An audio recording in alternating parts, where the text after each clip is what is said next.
Now, the UK is facing the biggest asylum shake-up in a generation as the Home Secretary vows to end the country's golden ticket asylum rules. Under Shabana Mahmood's migration crackdown, refugee status will be temporary and people will have to wait 20 years before applying for permanent settlement. Ministers say the overhaul will cut incentives to come to the UK and speed up removals. Sounds marvellous, doesn't it? Will it work? I'm now joined by the chairman of Migration Watch UK, Alp Mehmet. Alp, good to see you. Thank you very much for joining us. Now, obviously, this is based... Andrew, thank you very much. It's a Sunday. Thank you. I really appreciate it. Now, this is obviously based on the Denmark model. We've been talking about it for at least, when this was first leaked, I think about 2 weeks ago, no, 10 days ago. The big question, it sounds fantastic, cutting down the pull factor, you know, stricter rules. We're not sort of like spending so much money on hotels, etc., etc., etc. Stop them coming, send them back. Seems to sum it up. Will it work? Well, no. Not a hope in hell's chance of anything that Ms. Mahmood has said this morning that has inspired confidence, as far as I'm concerned, that anything remotely sensible or remotely useful is going to happen. They bang on about what the Tories did, and the Tories have a lot to answer for, I have to say. However, this one is straight out of the Boris Johnson playbook. Right. You'll remember that Boris was talking endlessly about the Australian type of points-based system. Of course. He kept pointing to something that worked. He kept pointing to tough action taken by the Aussies, and we were going to do the same. In the event, nothing like the Aussies was what turned out, what the Aussies did. So I've absolutely no confidence at all that they are going to do what the Danes are going to have been doing. And let me also add that the Danish way of doing it has sort of worked, but it's not perfect by any means. In this particular case, let's look at the detail of what they've said so far, if I may. Of course. They're talking about a consultation. They're talking about legislation being changed, new legislation. I presume that will be in order to not to have to provide accommodation. Because we do at the moment, as our law stands, any destitute migrant has to be provided for. Well, I'd like to see what they're going to come up with there. The other thing is that it's going to take probably 3 years before we know anything that they're putting in place is going to work. It beggars belief, frankly. Hello, I'm Bev Turner. Now, it can feel like the money in our bank accounts at the moment does not keep up with the cost of living, and maybe there's a solution. I'm here today with the CEO of TallyMoney, Cameron Parry. Cameron, what is TallyMoney? Well, Bev, with TallyMoney, you get a current account and a debit card, but instead of pounds, you use milligrams of gold as your everyday money. So why gold? Gold traditionally is a great store of value. It has, on average, gone up at over 11% per annum for the last 25 years against the pound. It's tripled in value in the last decade. And in the last 2 years alone, it's increased by 50% against the pound. Banks' savings products just can't compete with that level of growth.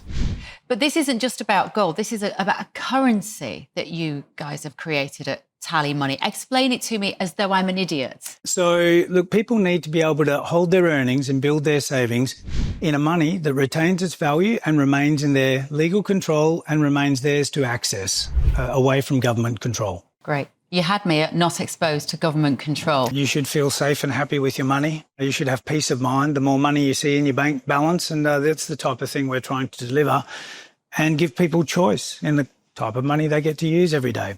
Brilliant. Thank you so much, Cameron. Thank you.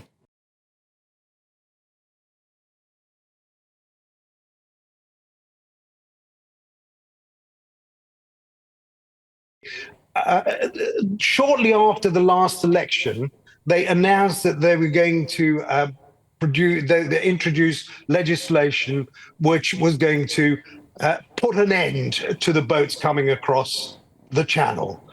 Well, that legislation, after nearly 18 months, is actually still in Parliament. So how long will it take for the consultation this time? How long will it take for any prospective legislation to go through Parliament? It's just a con. And frankly, I'm very disappointed that Shabana Mahmood, who seems to be more sensible and with it than her predecessor, she's really saying very little, having built up our hopes that something really worthwhile was going to come up. Well, you've just completely shot me down in flames. You do know that, don't you, Alp? Honestly, Alp, that was the big question. It's like it does sound wonderful, but I mean, if it does work, how long is it going to take? And the European Convention on Human Rights, we keep coming back to that. The Conservatives, Chris Philp, is saying we need to come out of that. The very first thing we need to do is come out of that for any of this to even begin to work. Do you agree with him on that one? Well, Chris Philp is saying what I've been saying for some time, actually, but I do agree with Chris Philp. Yes, well done, Chris. However, what we're talking about is pulling out of the ECHR. And that's what Chris Philp is saying. That's what a lot of us have been saying for a long time. That is not what Shabana Mahmood is saying. We're not going to come out of the ECHR. It's as simple as that. And for so long as we remain in it, whatever tweaks they may introduce or come up with, be it Article 8 or 3 of the ECHR, it's so long as we remain signed up to it, I'm afraid that there will be ways of taking it through the courts and ultimately to the European Court of Human Rights. Easy as that. So the one thing, just out before you go, the one thing I thought did sound interesting, she's going to propose new statutory rules that require judges to prioritise public interest and safety over migrants' claims, which you would have thought they would have done in any case. But we think back to the situation that happened in Epping with the Bell Hotel, whereas that court case, the judges literally said, no, the rights of migrants come before the people living in Epping. Now, you thought that was wrong in the first place, but the fact that she's going to try and change that, is that something you can see happening? No, it's not, is it? I wouldn't hold my breath, is the way I would put it. Yeah, our judges are independent. And so long as our law remains substantially as it is, they will interpret it independently in the way they think it should be interpreted, rightly or wrongly.